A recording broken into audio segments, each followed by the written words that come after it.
Pozdrav ljudi, Manchester City je šampion Evrope. Uspeli su u jednoj tvrdoj utakmici, u kojoj nisu bili tako dominantni da na kraju uspiju da dođu do osvajanja ovog ušatog pehara. I eto, Pep Guardiola je razbio svoju kletvu posle dosta promašenih finala, napokon je osvojio ponovo Ligu šampiona. I eto, City od 2008. ako se ne varam, kada je krenuo ovaj hype oko njih, kada je uleteo novac u klub, evo uspjeli su napokon da uzmu Ligu šampiona. Znači, milijarde se isplate, evo dokaz tome, a proćemo danas malo utakmicu i generalno pričati o toj situaciji, da li City ovo realno zaslužio ili nije, pošto eto u ovom meču vidjet ćemo po nekim parametrima i nije baš bio na visini zadatka, ali za početak, ukoliko ste slučajno novi, moje ime je Marko, je Kanal Fudbal Star koji gotovo uglavnom priča o srpskom fudbalu, ali evo, pravimo jedan izgled, malo da popričamo o Ligi šampiona, tako da kliknite subscribe ukoliko vam je to zanimljivo. Vi koji ste, eto, dugo tu, da li vam je zanimljivo ovo? Svakako ćemo sledeće sezone pratiti Ligu šampiona, Crvena zvezda će igrati to takmičenje, tako da ajmo da pogledamo postave, da malo prokomentarišemo situaciju na terenu. Kao što vidite, 1-0, gol Rodrija samo da vidimo kom tačno, 68. minutu, možemo reći jedina greška ekipe Intera iz Milana, ali ajmo od početka. Ederson 7,8, na kraju je dobio dobru ocenu, iako kao što je i Aca Stojanović rekao, bilo je nekih problema, imao je svojih grešaka, ali na kraju je odbranio neke bitne šuteve, jer ajde da dođemo i do jedne bitne činjenice, big chance, odnosno velike prilike, 4:2. Inter je imao izglednije prilike, imao je više tih, da kažemo, bitnih prilika, tako da na kraju Ederson je odbranio te šuteve. Što se tiče šuteve u okvir gola, 5 komada Intera i 4 Citya, 13 čak puta su šutirali Italijani, 7 puta Englezi, tako da eto, to je to. Ederson se izvukao na kraju, mada je mogao biti tragičar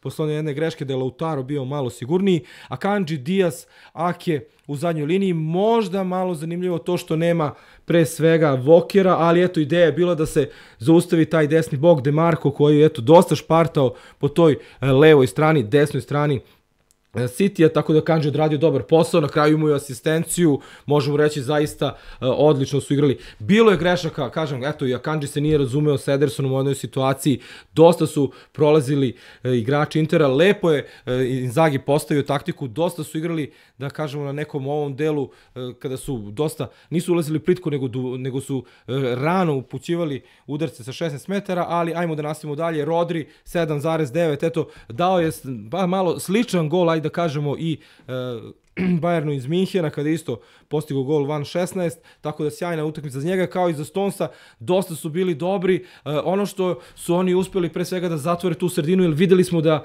Inter na sredini terena uglavnom je imao loptu Brozović, Čahanoglu van igre i to je bio veliki problem. Poslije ćemo malo više pričati o taktici Intera, o City-u ne moramo puno da pričamo, znamo koje su njihove izmene, znamo da su napali po desnoj strani, jednostavno Silva je ove sezone fantastičan i večeras je bio zaista sjajan, branili su ga dosta snažno, ali eto, uspio da se snađe na kraju.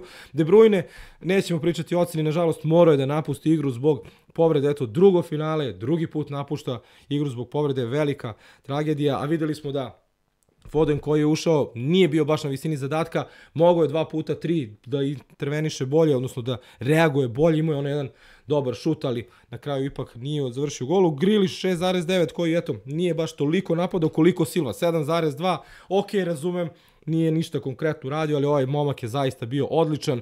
Gundogan 7,2, kapitenski, snažno na sredini terena, i Haaland 6,5. Jednostavno, ova utakmica nije bila za Haalanda, odlično ga je markirao Inzaghi, odnosno postavio 3 igrača u zadnjoj liniji, naravno sa Brozovićem ispred i Bastonijem koji se također vraćao, blokovi na obe strane, pogotovo na levoj strani Intera, odnosno desnoj strani City-a. Jednostavno, u prvom delu, odnosno, ajde da pogledamo, mislim da je samo 9 puta Haaland pipnuo loptu, odnosno imao dodira. Ajde da uđemo u njegovu statistiku, nadam se da vidite. On je imao ukupno 18 dodira, znači čovek je imao ukupno 9 dodira u jednom poluvremenu, 9 u drugom. Nekoliko dobrih pokušaja, ali jednostavno nije bio u igri. Prosto njegova ideja je bila da zamara zadnje igrače, štopere, da otvara koliko je moguće prostora, što se na kraju i desilo i eto, došao je taj gol. Inter, prećemo malo kasnije i na njihovu postavu, je igrao fenomenalnu odbranu. Igrali su veoma disciplinovano, bez greške, zaista sa tim blokovima i na strani i u sredini. Recimo, Bayern je dosta platio ceh tome što je radio dobar blok na Silvi, ali je Silva znao vratiti loptu u sredini i upravo je i Rodri postigao jedan, ako se ne varam, baš i prvi gol protiv Bayerna u onoj utakmici kada su 4-0 pobedili, a ovoga puta Inzaghi je i to lepo zatvorio. Znači, bukvalno bio je dupli blok oko celog 16-terca i lopta je veoma teško ulazila u kazneni prostor Intera. Jedini put kada su pogrešili, mislim da je Acerbi, ili ispravite me ako grešim, da je on krenuo da izađe na jednu loptu, otvorio je malo više prostora, Silva je to jako dobro prepoznao, krenuo da utrčava, a onda Kanji lepo to ispratio, dao mu dobru loptu, lopta se vratila u sredinu, istina, izblokirali su taj napad igrači Intera, ali je na kraju lopta došla do Rodrija, koji je eto postigao taj jedini pobedonosni gol. Možemo da kažemo možda da je pre toga, pa da li jednu izglednu priliku imao Manchester City. Sad, ispravite me ako grešim, mislim, ovo mi je samo bila jedna misao, da li je moguće da je Guardiola odustao od svog fudbala, da je u jednom momentu svesno povukao ručnu i možda dao malo više prostora igračima Intera kako bi ih malo izvukao iz te odbrane. Kažem, igrali su fantastičnu odbranu, onda ako im dozvoliš da malo odu napred, ako imaju dosta puta transformaciju, napad, odbrana, može doći do te greške i upravo se to donekle i desilo. Kažem,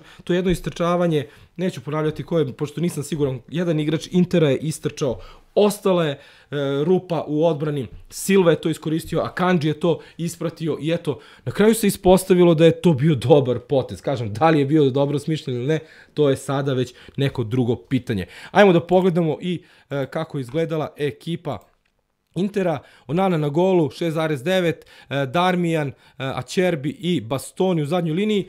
Vidimo da Acerbi jedini, ajde kažemo, ima sedmicu, ali mislim da su igrali dosta dobro. Ne možemo pričati o nekim greškama u zadnjoj liniji. Kažem, dobri blokovi na obe strane. Di Marco i Dumfries su se vraćali, Barella, Čahanoglu i Brozović, kako ko zaista se smenjivali i sad ako vidite strelicu, ovde su znači oko 16-terca pravili momentalno dupli blok.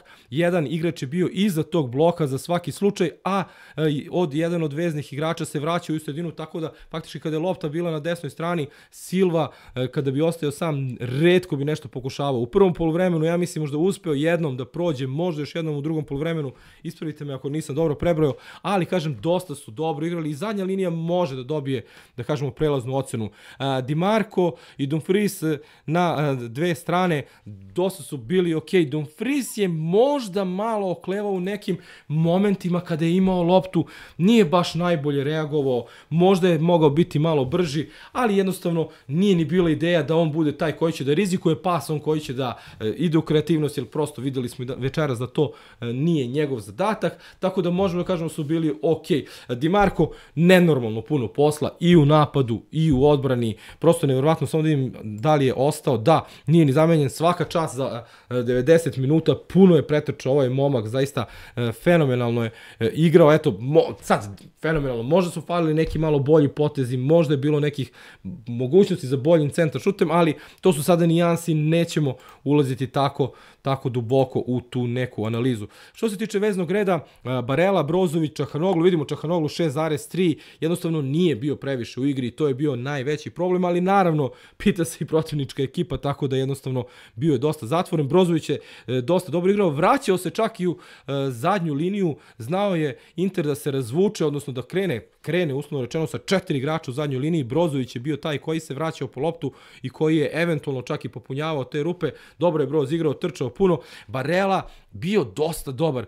Pored tih njegovih veznih, kažemo, funkcija, imao je one njegove klasične izlete kada prosto krene napred i čeka loptu, ali Pep je to jako lepo zatvorio i bilo je čak nekoliko istrčavanja koji jednostavno nisu mogli da se isprate, nije mogla lopta da dođe do njega i prosto taj neki njegov, da kažemo, napadački kvalitet u ovom slučaju nije baš došao do izražaja. Što se tiče napada, Dzeko i Lautaro, Dzeko je to napustio, samo da vidimo u kom minutu, Džeko da ga nađemo, u 57. minutu je ušao Lukaku umesto Džeka, tako da nije mogao bosanski reprezentativac više da učini. Bio je dobar, sad i ako pogledate statistiku, nisam siguran da li vam ovo iskače, pored 13 tih dodira, eto on je recimo do 57. minuta imao nešto malo manje dodira nego sam Haaland, imao je dobrih duela, od 6 duela 4 je dobio u vazduhu, a na podu, na travi, od 5 dobio 3. Dosta se dobro borio, ali na kraju, eto,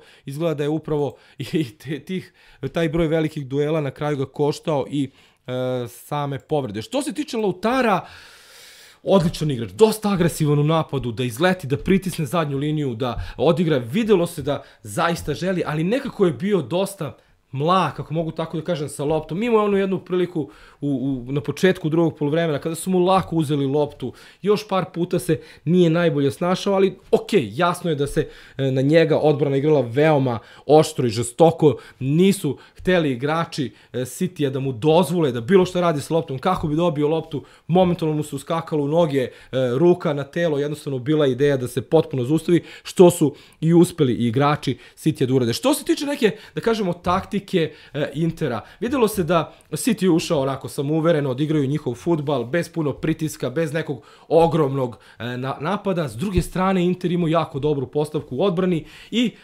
radili su duge lopte. Znači, prosto bila ideja kako se uzme lopta da se što pre pošalje na protivničku polovinu. I evo, možemo pogledati jedan zanimljiv podatak. Ako pogledamo, recimo, prvo poluvreme, nećemo sad ovdje vidjeti, imali su mnogo manji posjed lopte nego što je to bila situacija u drugom delu.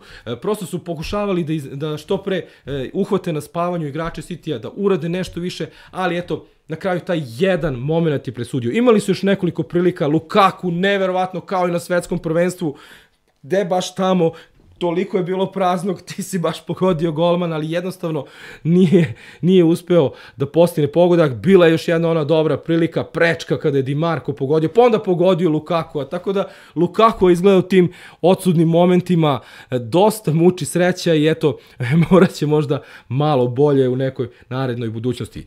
Vaše mišljenje ostavite u komentaru, pa se vidimo uskoro sa klipom o srpskom fudbalu. Pozdrav ljudi!